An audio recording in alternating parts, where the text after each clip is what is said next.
Hello, ഒരു news കേൾക്കാം.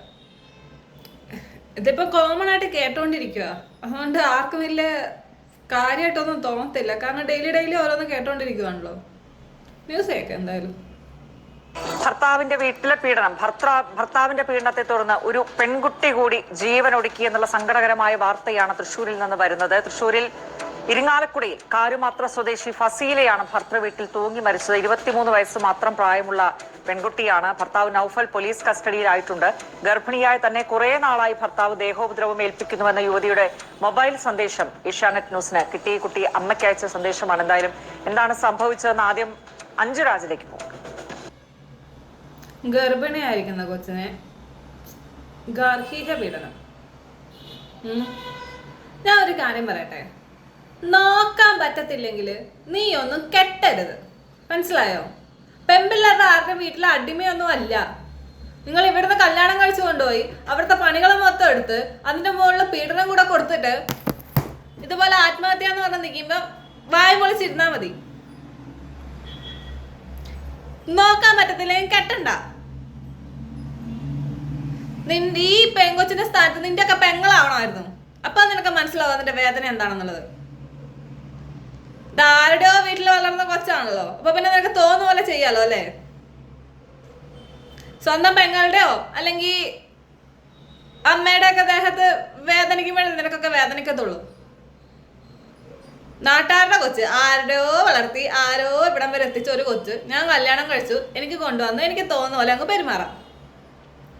അല്ല, ഇതാണ് ഇപ്പൊ പലരുടെയും ചിന്ത. അതുകൊണ്ട് പറഞ്ഞതാ. ഈ ഒരു മാസത്തിനുള്ളിൽ ഇത് എത്രാമത്തെയാണെന്നറിയോ? 4ഓ 5ഓ? ആ വേദന എന്ന് പറയുന്നത് അത് ആ വീട്ടുകാർക്ക് മാത്രമേ ഉള്ളൂ. നീ കുറച്ച് മാസം കഴിയുമ്പോ വേറെ കല്യാണം കഴിച്ചു പോവും. നിനക്ക് ഇനി ആരെ പെണ്ണ് തരാൻ പോണേ? ബാക്കി കേക്കാം.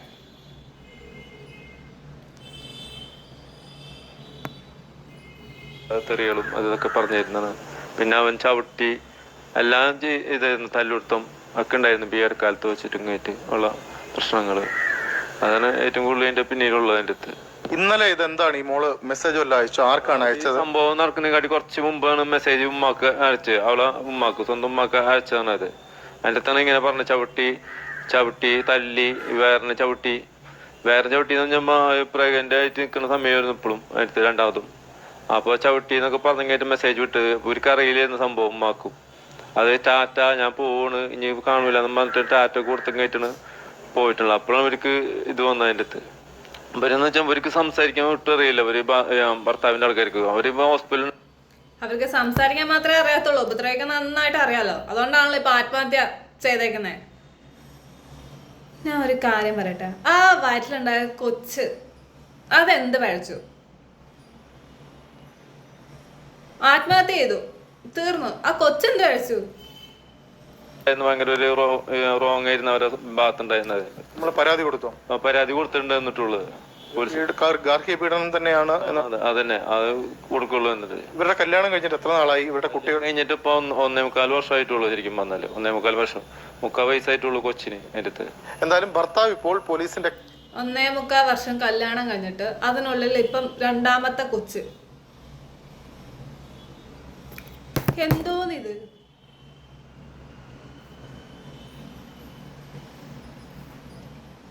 ആ കൊച്ചു നിനക്ക് തല്ലാനും ഉപദ്രവിക്കാനും കൊച്ചിനെ ഉണ്ടാക്കാനും വേണ്ടി മാത്രമുള്ള ഉപകരണമായിരുന്നോ? അല്ല, 1.25 കൊല്ലത്തിന്റെ ഇടയിൽ രണ്ടാമത്തെ പ്രഗ്നൻസിയാ. മൂത്ത കൊച്ചിന് 3/4 കൊല്ലം എന്ന് വെച്ച് കഴിഞ്ഞാ 8 മാസം പ്രായം കാണും. എന്തു ആടേ ഇതല്ലേ? എപ്പ ഇതൊന്ന് അവസാനിക്കാൻ പോന്നേ? അല്ല, ഈ ഓരോ ദിവസം ഓരോന്ന് കൂടി വരുക. ഇതിന് മറ്റൊരു നിയമം വന്നില്ലെങ്കിൽ ഇതിങ്ങനെ പോകത്തേ ഉള്ളൂ. ഇനി എപ്പം നിയമം വരാനാ? നമ്മുടെ നാടല്ലേ. ശരി എന്നാ.